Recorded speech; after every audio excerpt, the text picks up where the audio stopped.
আজ 30শে এপ্রিল মঙ্গলবার আমার ব্রাইড ছিল, তো আমি বেরিয়ে পড়েছি ব্রাইডের উদ্দেশ্যে। তো তোমরা সবাই ভিডিও শেষ পর্যন্ত থেকো, আশা করি খুব ভালো লাগবে তোমাদের। আমার হামসাফার রেডি আমাকে আমার ব্রাইডের কাছে পৌঁছে দেওয়ার জন্য। এই দিক দিয়ে কত সুন্দরভাবে আমি টেনশন ফ্রি থাকি। ব্রাইডের লোকেশান যেখানেই হোক যাই হোক, আমাকে পৌঁছে দেওয়ার মহা দায়িত্ব আমার হাজব্যান্ডের। কি সুন্দর তাই না বলো? আমার শুধু এইটুকুই চিন্তা, ব্রাইডকে খুশি করা, ব্যাস। আমি আমার রিয়েল ব্রাইডের উপর বেশি ফোকাস করি, যাতে ওদের ওই স্পেশাল দিনটাতে অনেক খুশি থাকতে পারে ওরা।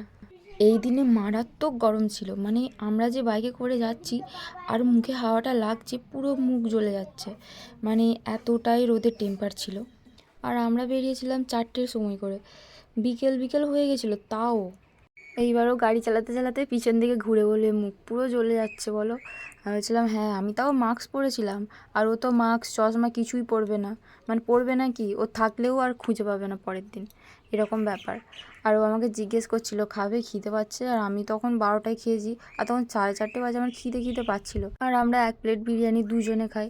এবার ও বলছিল যে ও খেতে পারবে না আর হাফ প্লেট মানে দেবে না, ওই ফুল প্লেটই নেওয়া হলো, আর আমি অর্ধেকটা খেলাম আর অর্ধেকটা খেতে পারলাম না। নষ্ট করি না, কিন্তু যদি এবার নিয়ে যায় সেখানে কাজ করব, গরমে খারাপ হয়ে যাবে যদি পার্সেল করে নিই। আর খুব খিদে পাচ্ছিলো, ওই জন্য বসে ওখানেই খেয়ে নিয়েছিলাম। আর তোমরা যেন ভেবো না যে আমরা খাওয়া দাওয়া করছি, ব্রাইড সেখানে বসে আছে, 4:30 বেরিয়েছি, এরকমটা কোনো ব্যাপারই নয়। আমরা ফোন করে জেনেছিলাম গায়ে হলুদ লেট হয়েছে, আর বিয়ের কনে স্নান করেছে 5:30টায়, আর ওই জন্য তাড়াহুড়ো করিনি, আস্তে আস্তেই ধীরে সুস্থিরে আসছিলাম। আর আমরা তো পৌঁছেই গেছি, চলে এসেছি ওই যে বিয়ের প্যান্ডেল দেখতে পাচ্ছ, চলেই আসলাম। আমরা তো চলে এসেছিলাম, কিন্তু ব্রাইড এখনও রেডি হয়নি, যে সাজতে বসবে তখনই। ব্রাইড বসেছিল সাজতে 6:30টায়, আর আমার পুরো 8টা বেজে গেছিলো সাজাতে সাজাতে।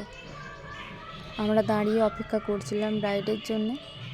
আর এইদিকেও ওকে বলছিলাম একটু হাসো, একটু ফোকাস করো এইদিকে, মুখটা কীরকম করবে দেখবে, মানে এটা ওর হাসি, যেন মুখ ঘোরাচ্ছে।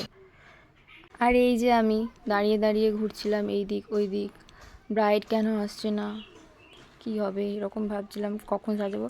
বলতে বলতে ব্রাইড রেডি চলে আসলো। শেষ পর্যন্ত লাস্ট লুকটা তোমরা দেখো, দেখে কেমন লাগলো আমার কাছে সেজে একটু বলো।